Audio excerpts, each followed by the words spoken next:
If you get low views, it is because of this one reason and only this reason. I'm going to prove it to you and then show you how to fix it. My name is Courtney Schall. I'm a creative consultant. I help people get millions of views in under 30 days on their videos by turning their expertise into passive assets and content that converts. So we are going to go over a demonstration to just prove to you that this one thing is what causes low views. So we're going to do video 1. They get 1.2 million views, okay? And video 2, they get, we'll do 1 right here, 2 right here. They get 140,210 views, okay? Right now, you're probably thinking, oh, this video is better. We'll see. This video got 25,000 or 25.2 thousand likes. It got 261 comments, 9,673 shares, and 9,673 saves, and 922 shares. And then this video over here got 3,754 likes, 117 comments, 1,147 saves, and 2,223 shares. Okay, so let me just do likes. We'll do that right here so we are on the same page. We got likes, comments, saves, and the shares. Okay. Now, when you look at this up front, you say, okay, well, this video got 25,000 likes. Of course it went viral.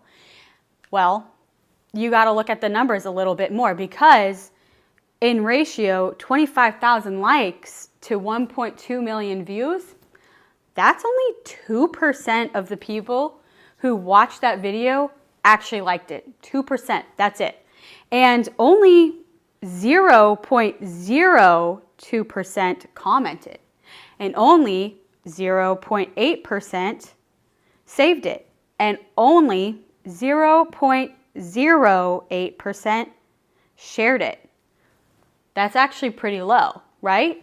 Now over here, it got 140,000 views, but it got 3,754 likes. That's actually a 2.7% like ratio, which is 0.7 higher than the viral video. It got a 0.08% of people commenting, again, higher than the viral video. It got 0.8% of saves, which is the same, so that they both match there, but it got 1.6% of people sharing it.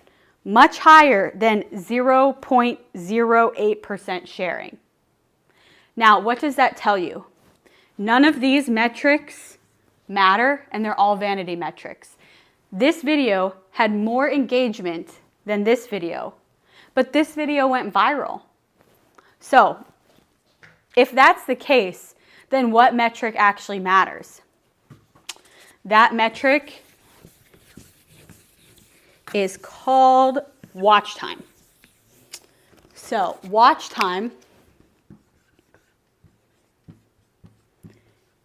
and retention rate is the only thing that is keeping you from going viral. Now, how do I know this? Because this video, video 2, only got 15% of people watching all the way through, and on average, 12 seconds is all the people watched of that video. The other video, it got more than double that. So that tells you right there that watch time and retention is what keeps a video, 2 videos that are similar, one from going viral and one from not going viral. Now, how do you fix that? Like, if you're only getting people to watch 12 seconds of your video, they're not even watching the whole thing. They're not even getting the benefit or the value of your video. So how do you fix that? Well, you're going to fix it through 3 simple steps. The first one is going to be the hook. okay? And there's 3 parts to the hook, but your hook is how you capture their attention in the first 3 seconds. Because if my average watch time is only 12 seconds on that video, that tells me that more people on average didn't even watch the first 3 seconds. Otherwise, the average watch time would be much higher. But you can see the retention rate and see how many people dropped off on your video analytics, and that is going to prove to you that it's your retention line that is causing you to have low viewership. And it's hard. This is a harder thing to do, but this is what keeps you from having million view videos. So the hook, first 3 seconds. How do you hook them? Well, 1, you want something visual because video is visual. We want something visually interesting. It doesn't even have to like be something about what you're talking about. It can just be something that like catches their eye. And then you need something like a text overlay.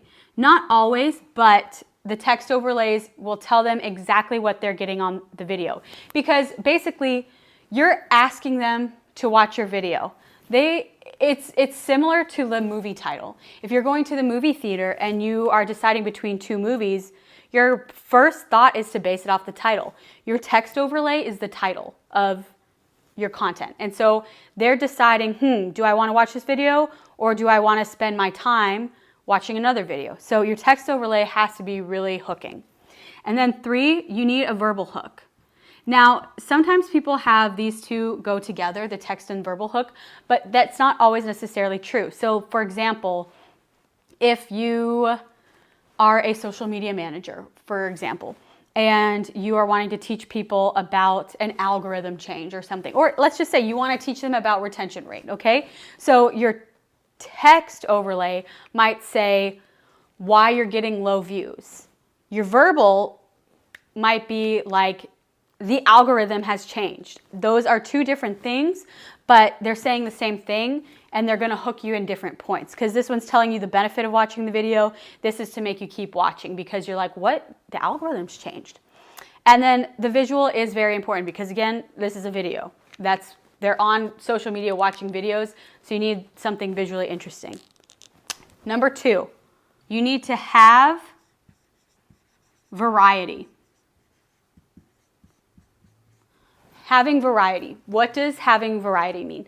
So have you noticed that a couple years ago, people would post their podcasts of just them talking and they did really well? Have you now noticed that those really successful podcast people like Diary of a CEO, any of these, aren't doing that anymore? They're actually putting video overlays on their top of their content every 5 seconds. And the reason is because video alone in one dynamic angle is no longer enough, not even changing angles. You need to have some variety. So what they do is they put an overlay, it could be a stock video, it could be whatever, over the video to help paint the picture of what they're saying, because most people are no longer even watching videos with sound. So the visual of what you're saying has to be there. People will scroll off if they don't have a good visual or understanding what you're saying. This is also why people have to have captions. It doesn't mean you have to have crazy captions, but if you're not going to do video overlays, I would highly recommend, if you're doing a talking head video, that you have dynamic captions where it's highlighting the word. Either one. You got to pick one. And then you also want to change angles. You want to just make it visually interesting, like a story. You want to treat each piece of content almost like it's a mini movie. And that's really how the most successful people are getting millions of views predictably. They have a system in place to make these overlays. And then 3, the last thing you need to increase your watch time is you need to hold their attention. Now, you might think that's similar to having variety, but this is so different. So, holding attention. Now, all that means is you need to not give them the payoff of the video in the first couple seconds. This is something that I personally struggle with all the time because I'm so excited to tell people stuff, but it's a detriment to your viewership. So, let me give you an example. A recipe comes up. You watch a video where somebody, in the first few seconds, shows you the final product of the recipe. I'm going to bet that you've probably scrolled past those videos because you're like, oh, that's cool. And then you scroll past. You don't even engage. Now, if somebody does those videos similar to that one guy that goes, if you crack an egg and then you do this, and he keeps going and you have no idea what he's making until the end of the video and you see the final product, my guess is you watched the whole entire video. And that was intentional. He could have just given you the recipe and all of that, but he knows that watch time is what is monetized in all of these platforms. So you have to figure out how to not give that payoff. Now, if you're an expert and you're giving away content, like knowledge-based content, and you're doing talking heads, well, you can't give them the point of the video in the beginning of the video. And it's tricky because, you know, you still want to tell them what the video is about, but you don't want to tell them the payoff because then they're just not going to watch. You gave them the payoff and they're going to bounce because most likely they're not going to be interested in watching the rest. So how do you reframe that and hold their attention? Well, you can start with a story like how I just did. I gave you a visual of 2 videos and I didn't tell you exactly how to fix anything until now, but you have to figure out a way to just not tell them the payoff. It doesn't mean you have to do a very long video either. You could do a 15-second video, give them the payoff in the first, you know, at the last 13-second to 15-second, and then you have a long retention rate. The best thing to do to help practice this is make short videos and make sure that your retention stays pretty high. And then as you get good at that, then graduate to longer videos. But oftentimes people want to do these long videos on short form platforms and they're not ready for that because they haven't learned and mastered the skill of holding somebody's attention. So that's it. If you want to increase your viewership, to increase your sales or leads, whatever you're trying to do, you need to increase your watch time through hooking them, having variety, and holding attention. And if you can do those 3 things, you will have much higher views. I want to know in the comments if you apply any of these and see your results. And if you want more help, then I am doing a challenge called Create Captivating Content Challenge, where it will be linked below. We're going to go over exactly how to do this personal one-on-one in the challenge if you're a VIP, so that we can get you to a higher viewership and ultimately higher conversions in your business. I hope you have a great day. My name's Courtney Shaw, and I'll see you in the next video.